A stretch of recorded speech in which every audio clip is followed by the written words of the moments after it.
on.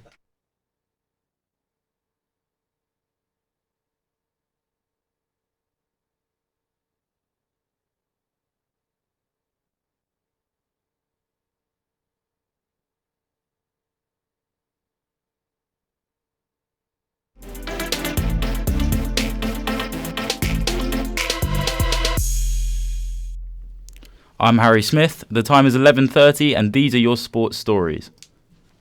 One of England's fast bowlers fell victim to racial insults this week. Jofra Archer received the abuse during the first test against New Zealand. The England-Wales Cricket Board have said they will investigate the incident. Teammate Ben Stokes was clearly outraged at the comments. It's a shame because that doesn't represent what New Zealand is about as a country. What New Zealand represents is how much support that Jofra's had, not just from the New Zealand cricket team but from New Zealand in general after that incident. To receive abuse like that is a horrific thing to be a part of. Another English club booked their ticket to the last 16 of the Champions League last night. Tottenham Hotspur won 4-2 against Olympiacos after being 2-0 down just 20 minutes in. Jose Mourinho made a tactical substitution early in the first half, going more attacking, replacing Eric Dyer with Christian Eriksen. Not easy for the player, but not also easy for myself. I was lucky that my choice was with a very intelligent boy and a boy that has a very good understanding of what the team is, because I did it for the team. It was not about his performance, it was about what the team needs. I apologize for Eric. The Champions League group stages are now drawing to a close. Manchester City and Tottenham have already qualified thanks to last night's results. Chelsea and Liverpool can also confirm their place in the last 16 tonight. We asked the public for their thoughts on who will be crowned the next champions of Europe. After seeing last night's games, it's quite interesting actually. It's so open, you never know. Probably Man City. They're always on top form. Although they're not top of the Premier League at the moment, they're always an exciting and challenging team to face. Players have got the strike force they got. I'm a Liverpool supporter, so I think Liverpool will win. Best club, best team. BBC have announced 6 new names on the shortlist for Sports Personality of the Year.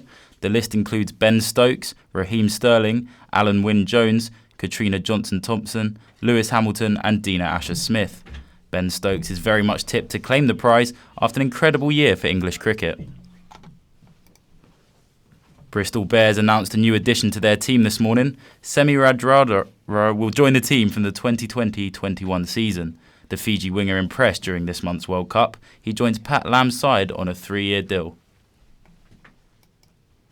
The Formula One season will come to an end this weekend. The race will take place in Abu Dhabi at the Yas Marina circuit. The title has already been wrapped up with Lewis Hamilton winning his 6th title. The Constructors' Championship has been won by Mercedes, with the Silver Arrows now winning 6 in a row. The Formula E season is now in full swing. The first 2 races of the season were held in Saudi Arabia.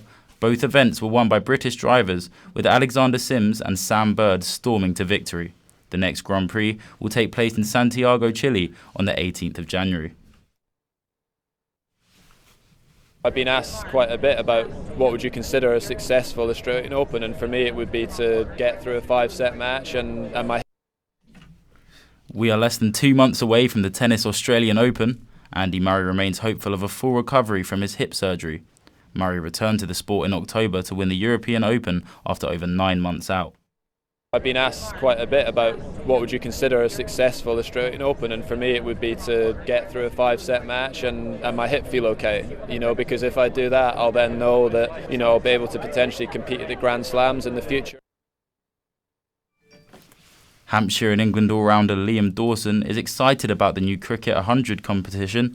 The World Cup winner has been selected for the Southern Brave for this summer's competition, and he can't wait to play in a different format of the game. When T20 first started, everyone was probably wasn't sure what it was going to be like. The same with T10 as well, but that's taken off, and I think 100 ball cricket is going to be brilliant as well. The players that have been signed up for it is amazing, and it's going to be really exciting to play in next summer. It has been a thrilling beginning to the basketball season in the BUCS League.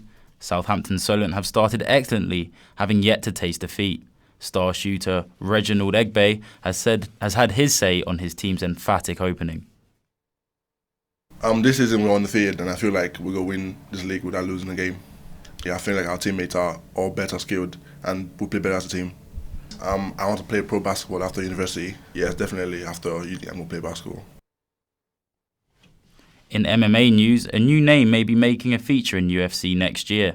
Floyd Mayweather has announced he has gone into talks with Dana White about the potential. Mayweather hasn't fought since December 2018, where he beat Tenshin Nasukawa in 140 seconds. Conor McGregor has also come out of retirement, so may see them go head-to-head. Heavyweight champion calls out 2 opponents in potential blockbuster match. Deontay Wilder called out Anthony Joshua and Andy Ruiz after he retained his WBC belt, beating Luis Ortiz in the 7th round. Wilder also has a rivalry with Tyson Fury off the back of their draw last November, and there could potentially be a rematch on the cards. Jose Mourinho apologised to Eric Dyer after his 29th minute substitution in Tottenham's 4-2 Champions League win over Olympiacos. That's all from us for now. I'll be back in an hour. Remember, you can keep up to date on our website, solentjournalism.co.uk.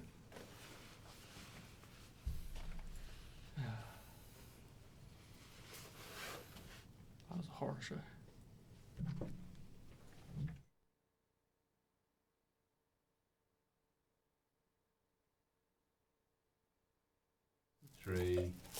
Thank you for listening.